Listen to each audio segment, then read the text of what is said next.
Someone you know stopped trying. You can feel it. Not because they said so, but because the light changed, you have watched it happen slowly. The way a person goes from eager to careful to absent, while still showing up every day. Still sending the emails, still attending the dinners, still performing the shape of a life they stopped believing in years ago.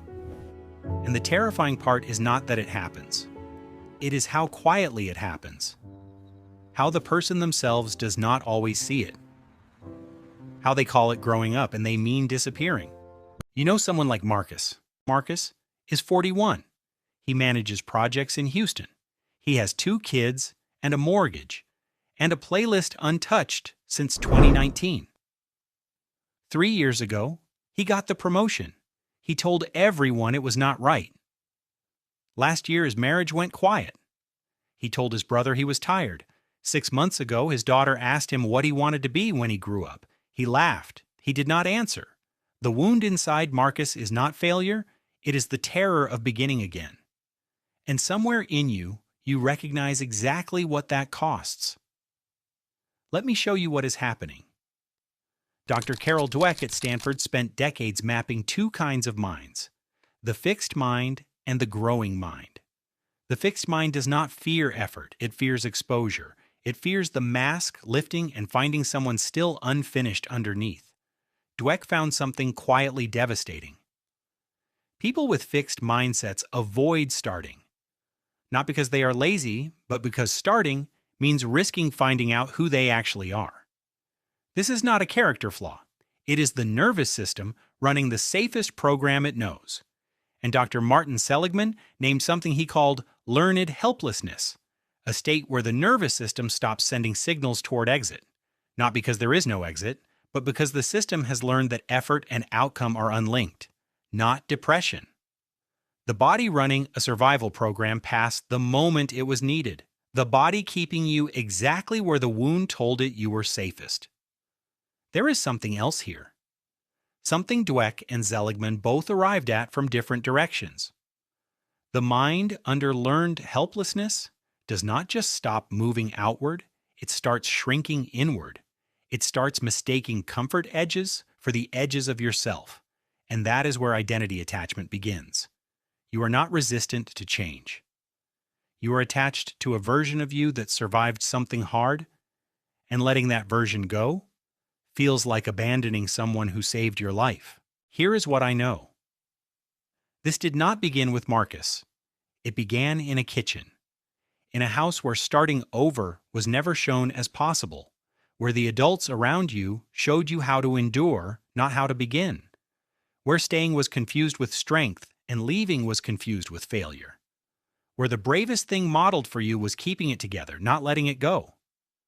And right now, in apartments and childhood bedrooms, people in their 20s and 30s are watching the same performance, not on a screen.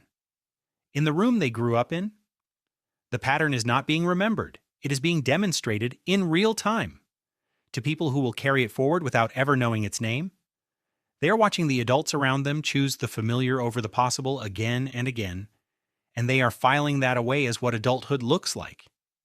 This is how it travels. Not through conversation, not through warning, but through watching.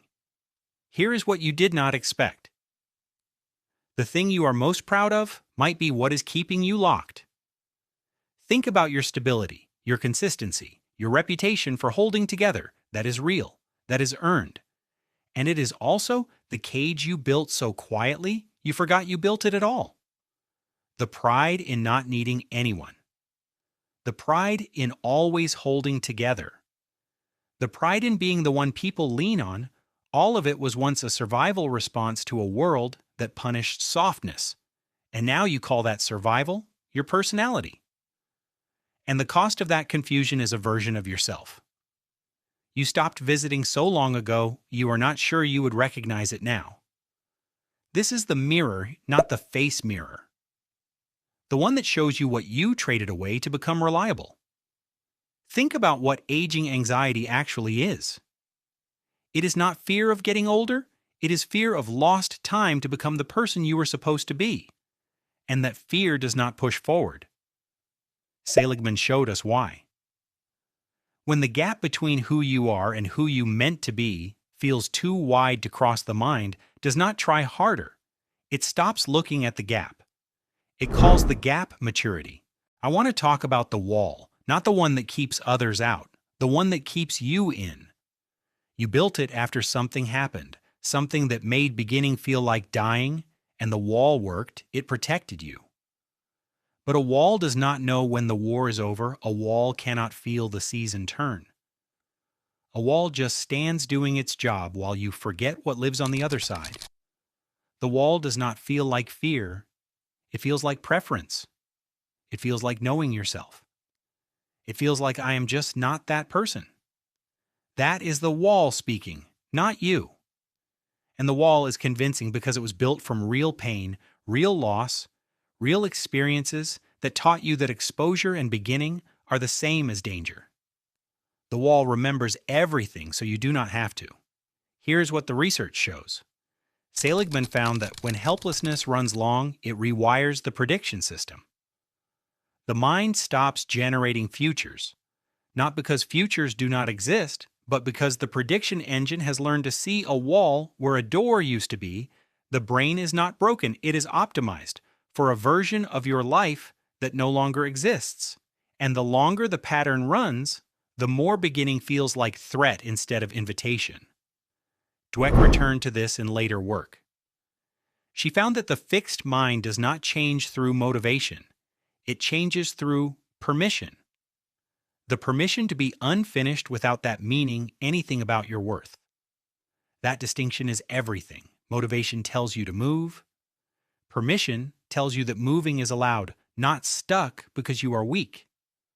Stuck because you were smart enough to survive something that asked too much of you. The pattern that kept you safe is running on old instructions, and you already know this. That is why you are still here. That is why this landed. Starting over does not mean forgetting who you had to become. It means looking at that person with curiosity instead of contempt. No need to erase the wall. You just need to remember you are the one who built it, which means you decide what comes next. Not your history. Not the version of you that learned to stay quiet and endure. You right now, in this moment, that is enough to begin.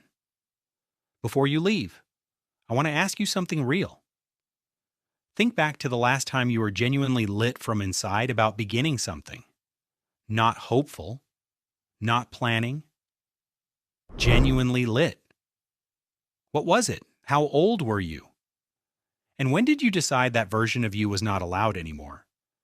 Write it in the comments. You deserve to remember. And if this felt like someone finally said it, hit subscribe because this is what we do here. Every single week we find the thing no one is naming and we name it together. Being seen is the first step to coming home.